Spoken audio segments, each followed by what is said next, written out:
Hi viewers, welcome to our channel. ఇద్దరు YCP నేతలు అజ్ఞాతంలోకి వెళ్ళిపోయారని చెప్పేసి ఒక వార్త వైరల్ అవుతుంది. అసలు ఎవరు వెళ్ళిపోయారు? ఎందుకు వెళ్ళిపోయారు? దీనికి గల కారణాలు ఏంటంటే ఎలక్షన్స్ తర్వాత మనం చూస్తున్నాం, ఎన్నో చర్చనీయాంశాలు జరగడం చూస్తున్నాం. ఇప్పుడు కూడా ఈ ఇద్దరు వైసీపీ నేతలు అజ్ఞాతంలోకి వెళ్ళిపోవడానికి దాడులే కారణమో, మరి ఇంకేదైనా రీజన్ అయ్యి ఉంటుందో. సో ఇదే అంశం మీద డిస్కస్ చేయడానికి ప్రజెంట్ మనతో పాటు సీనియర్ జర్నలిస్ట్ జయదేవ్ గారు వారితో ఒకసారి డిస్కస్ చేద్దాం. సార్ నమస్కారం సార్. సార్, ఇద్దరు వైసీపీ నేతలు వాళ్ళు కూడా అన్నదమ్ములు అంట కదా, మరి వాళ్ళిద్దరు ఇప్పుడు అజ్ఞాతంలోకి వెళ్ళిపోయారన్న ఒక వార్త వైరల్ అవుతుంది సార్. ఎవరు మరి వాళ్ళు ఎందుకు అజ్ఞాతంలోకి వెళ్ళిపోయినారు సార్? ఎవరు అంటే ఇప్పుడు రాష్ట్ర వ్యాప్తంగా కూడా ఎస్పెషల్లీ పల్నాడు, రాయలసీమలో కొన్ని ప్రాంతాల్లో కొంచెం ఉద్రిక్త వాతావరణాలు ఉన్నాయి. ఎందుకున్నాయి అని అంటే రకరకాల కారణాలు. కొంతమంది ఏం చెప్తున్నారంటే 5 ఏళ్ళు అసలు వీళ్ళు మమ్మల్ని బాగా ఇబ్బంది పెట్టారు, రుబాబు చేశారు, ఇంక మీ పని అయిపోయిందిరా, మీ సంగతి చెప్తాం అనుకొని అంతవరకు కాముగా ఉన్న వాళ్ళు వీళ్ళు గట్టిగా ప్రశ్నించడం.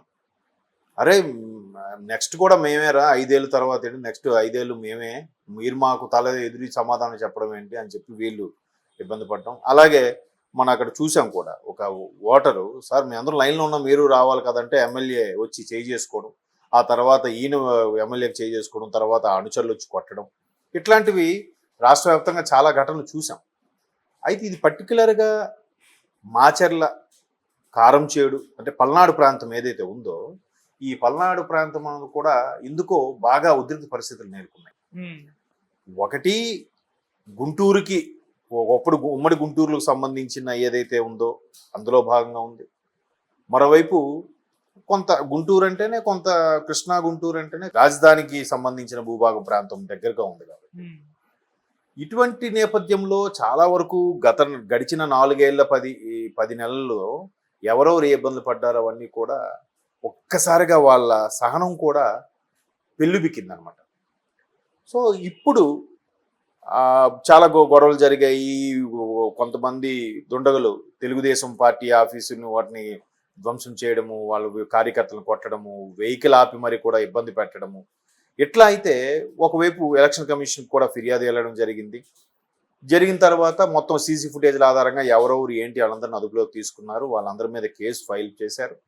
అయితే ఇట్లాంటి తనిఖీల్లో భాగంగా ఎలక్షన్ కమిషన్ ఎప్పుడైతే సీరియస్ అయిందో, ఆ పోలీసులు అప్రమత్తమయ్యి మొత్తం తనిఖీ చేస్తే ఎక్కడికక్కడ ఈ పెట్రోల్ బాంబులు లాంటివి దొరికాయి. మన విజువల్స్ కూడా కొన్ని చూసాం. పెట్రోల్ బాంబులు, గ్లాస్ బాటిల్లో పెట్రోల్ పోసి దానికి నిప్పంటించి ఎసరడం, అది అంటుకోవడం, ఇలాగ రకరకాలుగా చూసాం మనం. ఎక్కడికెక్కడ కార్లు, ఆటోలు, బైక్, 2 వీలర్స్ పెట్టి పెట్రోల్ పోసి తగలబెట్టడం, ఇవన్నీ మనం చూసాం. అంటే ఆస్తి నష్టంతో కూడా పోలీసులు ఎవరెవరైతే ఉన్నారు వాళ్ళకు కూడా, మొన్న కారంచేడు సిఐకి కూడా తల మీద దెబ్బ తగిలేసింది, మీరు చూసే ఉంటారు న్యూస్లో కూడా. ఇట్లాంటి జరుగుతుంది. అయితే ఇవన్నిటికీ కారణం ఎవరు ప్రేరేపిస్తున్నారు, ఎవరు అనే దీని మీద చాలా చర్చ జరుగుతుంది. ఇదే సందడిలో ప్రజెంట్ ఆపద్ధర్మం ప్రభుత్వం నేపథ్యంలో ప్రజెంట్ ఎమ్మెల్యే అయిన అక్కడ మాచర్ల ఎమ్మెల్యే పిన్నెల్లి రెడ్డి గారు, ఆయన సోదరుడు కొద్ది గంటల నుంచో ఇప్పటి నుంచో కనబట్టలేదండి ఇద్దరు కూడా. బట్ గన్మెయిన్ అవైలబిలిటీలు ఉన్నారు, వాళ్ళు పిఏలు అవైలబిలిటీలు ఉన్నారు, అనుచరులందరూ ఉన్నారు. బట్ ఇద్దరు అన్నదమ్ములు కనబడట్లేదు. మేబీ ఇష్యూ వాళ్ళ మీదకి వస్తుందని అజ్ఞాతంలోకి వెళ్ళారా, లేదా వాళ్ళు ఈ గొడవలతో మనకి ఎందుకు ప్రబంధం, ఎన్ని కౌంటింగ్ వరకు జాగ్రత్తగా ఉందామని చెప్పి పక్క రాష్ట్రంకి వెళ్ళి దల్దాచుకున్నారా అనేది ఇప్పుడు బిగ్గెస్ట్ డిబేట్. బట్ చాలామంది స్థానికులు చెప్పేది ఏంటంటే, ఇష్యూస్ నడుస్తున్నాయి కాబట్టి అందరూ ఆగ్రహావేశాలతో ఉన్నారు, బాగా ఉడికిపోయి ఉన్నారు, కడుపు మంటతో రగిలిపోయి ఉన్నారు. సో ఈ సందర్భంలో దొరికిన చాలా ఇష్యూస్ జరిగే అవకాశం ఉంది. ఏముంది, నచ్చని వ్యక్తి కనబడినా ఏదో ఒక మాట అంటాము, నోరు జారుతారు, మాట ఇసిరేస్తారు, తర్వాత చెయ్యి ఇసురుతారు, రకరకాలు జరుగుతాయి. ఒకటి చూసారు కదా, మా నాయకుని కొడతారు అని వాళ్ళు వైపు రెచ్చిపోవడం, ఇవన్నీ ఇంకా పోలీసులు అదుపులు చేయలేని పరిస్థితి వస్తుంది. ఎందుకంటే నాకు తెలిసి ప్రతి 900 మందికి ఒక పోలీసు ఉన్నారంట విజయవాడ. ఎక్కడ కంట్రోల్ చేయగలరు ఎంతమందిని? వీళ్ళు కూడా ఈ పోలీస్ బాంబులు, చేతికి వచ్చిన పెద్ద పెద్ద రాళ్ళు, సోడాలు పెట్టి కొట్టుకుంటుంటే వాళ్ళు మనుషుల ప్రాణాలే కదా. ఇట్లాంటి నేపథ్యంలో మరి అలాంటి ఇష్యూస్ ప్రేరేపించారని చెప్పి వీళ్ళకి వస్తుందని వెళ్ళిపోయారా, లేదా ఎందుకు గొడవలతో వరకు జాగ్రత్తగా ఏ కేసులు అవ్వకుండా ఉందాము, ప్రశాంతంగా ఉందామని చెప్పి వేరే పక్క రాష్ట్రంకి వెళ్ళి దల్లాచుకున్నారో తెలియదు. కానీ పిన్నెల్లి రామకృష్ణారెడ్డి గారు కానీ వాళ్ళ సోదరుడు కానీ కనబడట్లేదని కానీ ఇప్పుడు పెద్ద హల్చల్. అయితే ఏంటి ఇప్పుడు దీన్ని కూడా మళ్ళీ ఎట్లా అంటే, ఇది ప్రత్యర్థుల కుట్ర, ప్రత్యర్థులే వీళ్ళని ఏమో చేస్తుంటారు, లేకపోతే వీళ్ళని కిడ్నాప్ చేస్తుంటారు అని కూడా ఆల్రెడీ స్టార్ట్ చేసేసారు ఒక వర్గం వాళ్ళు, అంటే ఆయన ఫేవర్గా ఉండేవాళ్ళు. మేబీ పిన్నెల గారు ఇప్పుడు థర్డ్ టైం అనుకుంటా మొదటిసారి గెలవడం, 2009 తర్వాత 11 ఇప్పుడు థర్డ్ టైం అనుకుంటా 19. సో ఈ 3 సార్లు చేశారు కాబట్టి 4వ సారికి ఎలాగూ కొంత వ్యతిరేకత ధోరణి ఉంటుంది. ఆ ధోరణిని తట్టుకోలేక ఇలా చేశారు అనేది ఒక వాదం. లేదు ఎందుకులే మనమే గెలుస్తామని కాన్ఫిడెన్స్గా ఉన్నారు వైసీపీలు. నిన్న జగన్మోహన్ రెడ్డి గారి స్టేట్మెంట్ చూసినా కూడా అదే తెలుస్తుంది కదా, మనమే ప్రభుత్వం ఫాల్ చేయబోతున్నాం అనేది కామన్. అది ఇప్పుడు ఇక్కడ కూడా బీఆర్ఎస్ నుంచి చాలా మంది వలస వెళ్ళిపోతున్నప్పుడు కూడా ఆయన మనదే నెక్స్ట్ 6 నెలల్లో మనమే ప్రభుత్వం ఫామ్ చేస్తాము, మనమే ఇది అవుతుంది, ఎవరెవరు వెళ్ళిపోతే పోతుండ్రాబాయ్ అంటే ఉన్న వాళ్ళు కూడా కాపాడుకునే ప్రయత్నంలో చేసే భాగంగా మాట్లాడుతున్నారు అనేది రేవంత్ రెడ్డి గారి విమర్శ ఎక్కడ చూస్తే. సో అక్కడ కూడా ఓడిపోతారు అని తెలిసి ఎలాగంటున్నారా, లేదా నిజంగా కాన్ఫిడెన్స్గా వాళ్ళకి ఎవరు లీడ్ దొరికిందో తెలియదు కానీ ముఖ్యమంత్రి గారికి, బట్ ప్రభుత్వం మాదే వస్తుంది అనే ధోరణిలో మాట్లాడుతున్నారు కొంతమంది నాయకులు, అందరూ కాదు. సో దాన్ని ఇంకాస్త ముందుకు తీసుకెళ్ళడానికి ప్రయత్నం చేస్తున్నట్టుగా అనిపిస్తుంది తప్ప, ఈ ఎట్లా ఉన్నప్పుడు ఆల్రెడీ ఎవరెవరైతే బాగా ఇబ్బంది పడి రగిలిపోయారో వాళ్ళందరూ కూడా ఎదురు తిరిగే అంశం ఉంటుంది. ఇదే కరెక్ట్ టైం. మళ్ళీ రేపు గవర్నమెంట్ ఫామ్ అయ్యాక మళ్ళీ ఏం చేయలేరు. మళ్ళీ అప్పుడు లా అండ్ ఆర్డర్ కరెక్ట్గా ఉంటుంది, ముఖ్యమంత్రి కూడా పర్ఫెక్ట్గా ఉంటారు, అధికారులు అందరూ కరెక్ట్గా టైం టు టైం ఉంటారు. ఇప్పుడు ఆపద్ధర్మం ఉంది కాబట్టి కొంత వెసులుబాటు ఉంటుందని ఉద్దేశము. మన మొత్తానికి ఎవరికి వాళ్ళు చెలరైపోయి దోషణలు, భాషణలు, రాళ్ళు దాడులు, కొట్టుకోవడాల వరకు వెళ్తున్నాయి. బట్ మొత్తం మీద ఈ అన్నిటి అంశాల మీద మొన్న దివాకర్ రెడ్డి గారి తాలూకా ఫ్యామిలీకి సంబంధించి కూడా చూస్తే వారిని హాస్పిటల్కి పక్క రాష్ట్రానికి హైదరాబాద్ షిఫ్ట్ చేయాల్సి వచ్చింది. సో ఇక్కడ కూడా వీళ్ళు పక్క రాష్ట్రంకి వెళ్ళి ప్రశాంతంగా తలదాచుకున్నారని ఒక వార్త అయితే బాగా నెట్టింట వైరల్ అవుతుంది. బట్ వీళ్ళే అక్కడే ఉండి ఏదో తలదాచుకున్నారు, వీళ్ళే హింసకు ప్రేరేపించేలా చేస్తున్నారు అనేది కూడా కొంతమంది అభిప్రాయం.